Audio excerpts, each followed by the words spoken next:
Hey everybody, it's Lon.TV, and we're taking a look today at a new Legion gaming monitor from Lenovo. This is their Y32p-30. As you can see, it is rather large, 31.5 inches. This is my head next to it. And this is actually, I think, pretty reasonably priced for its feature set. It's not going to offer everything that a super expensive $1,500 monitor will, but it offers quite a bit for its $749 price tag. And we're going to take a closer look at this monitor and what it's all about in just a second. But I do want to let you know, in the interest of full disclosure, that this is on loan from Lenovo. So we're done with this. It goes back to them. All the opinions you're about to hear are my own. No one is paying for this review, nor is anyone reviewing or approving what you're about to see before it was uploaded. So let's get into it now and see what this new monitor is all about. Now, as I mentioned, this is a 31.5-inch display. It is IPS. It runs at a 4K resolution.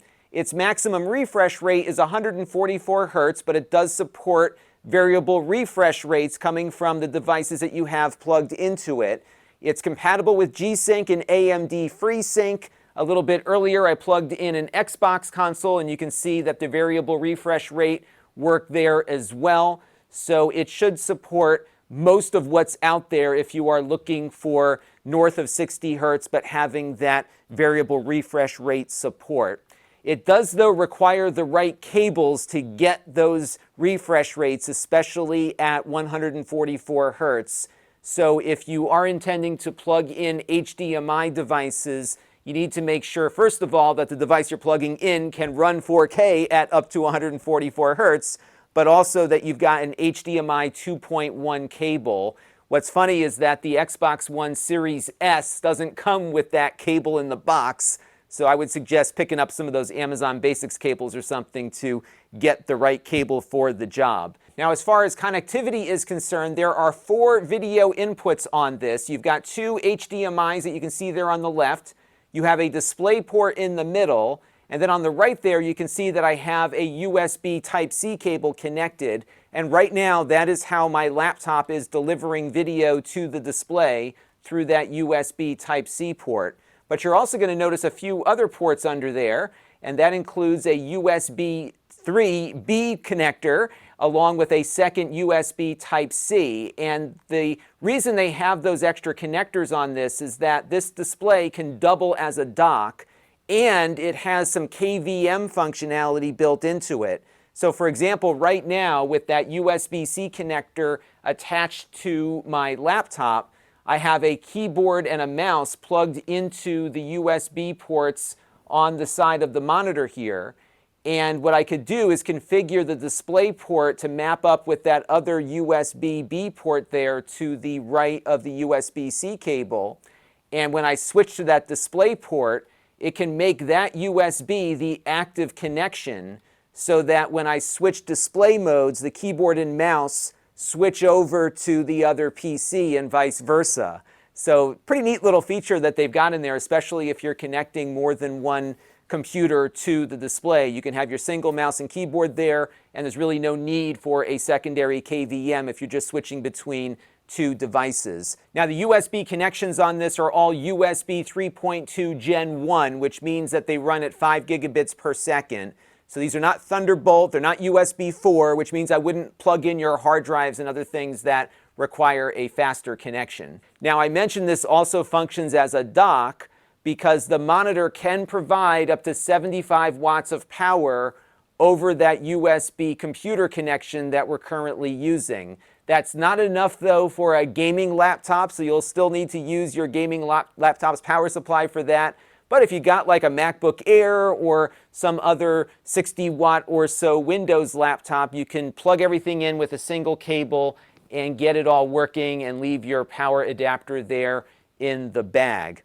Now, as far as display quality goes, this is IPS. It's running at a 1000:1 contrast ratio. It actually looks very nice.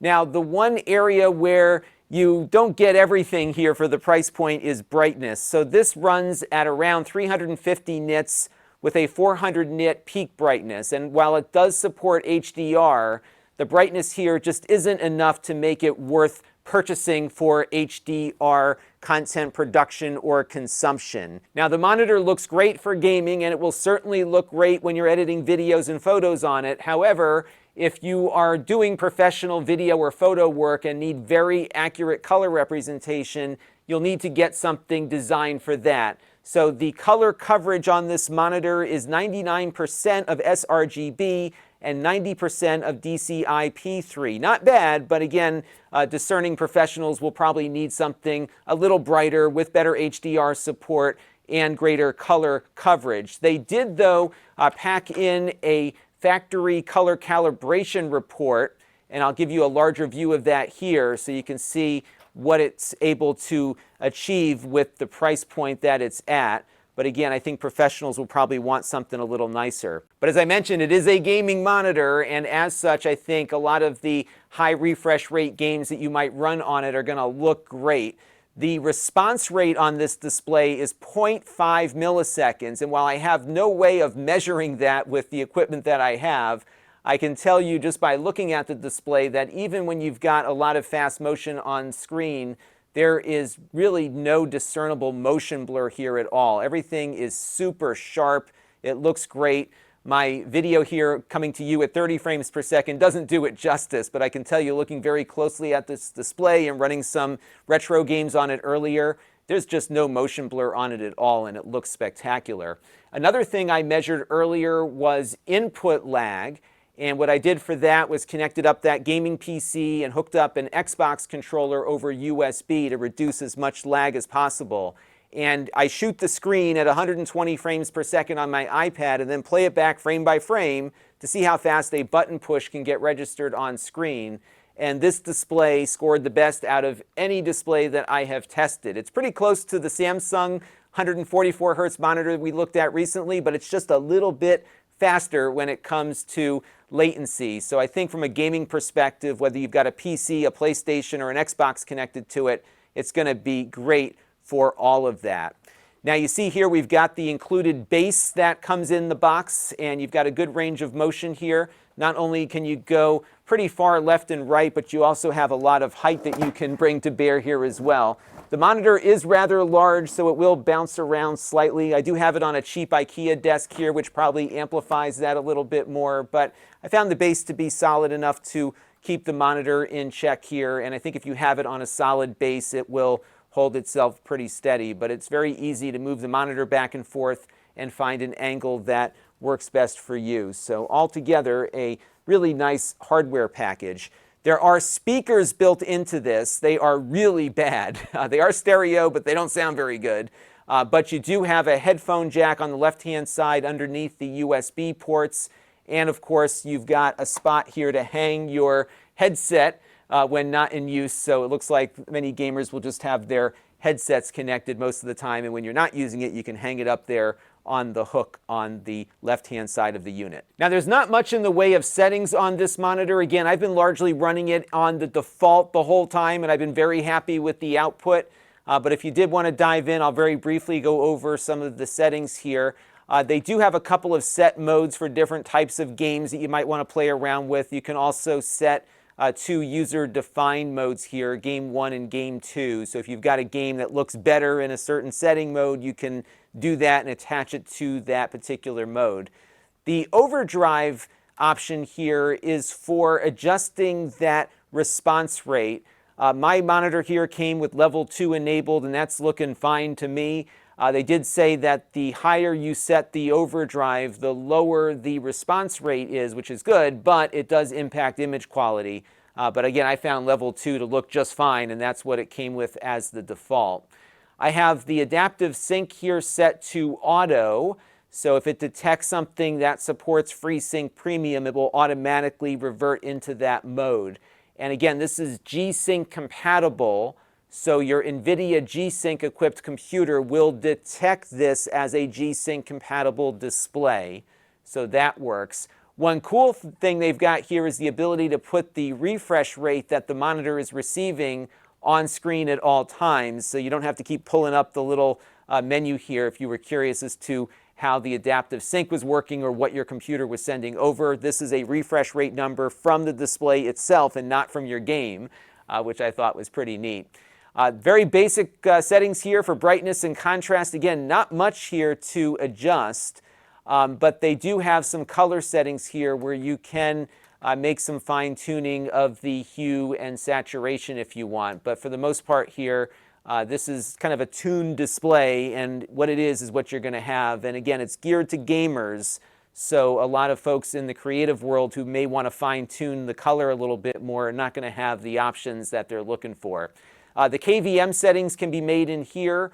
So if you wanted to map, for example, the display port to the USB B port, you can set that here. So every time you switch into DisplayPort mode, the keyboard and mouse will switch over to that other USB port. Again, a neat feature to have on a display, especially if you plan on connecting more than one thing to it. There are some lights on this display, but they're on the bottom and they don't do much. So I've been leaving them off, but if you wanted to adjust the lighting, you do have some limited options for that. But the lights on it kind of felt like an afterthought, but it will light up the area around your keyboard if you need something like that. And it does have multicolor LEDs there at the bottom. So overall, I'm very pleased with this display. I think they packed a lot of value into it.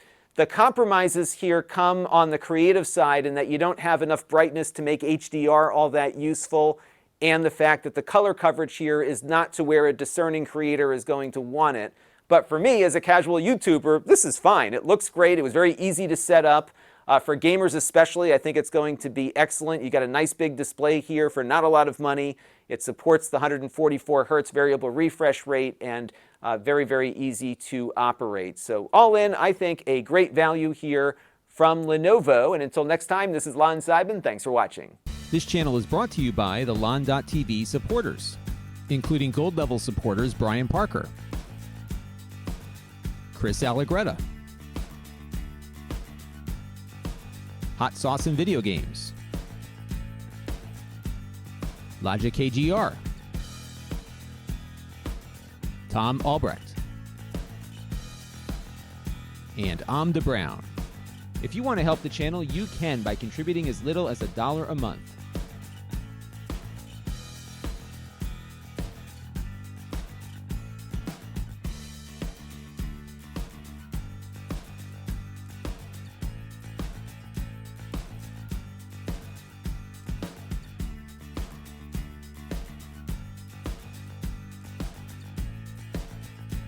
Head over to lon.tv/support to learn more.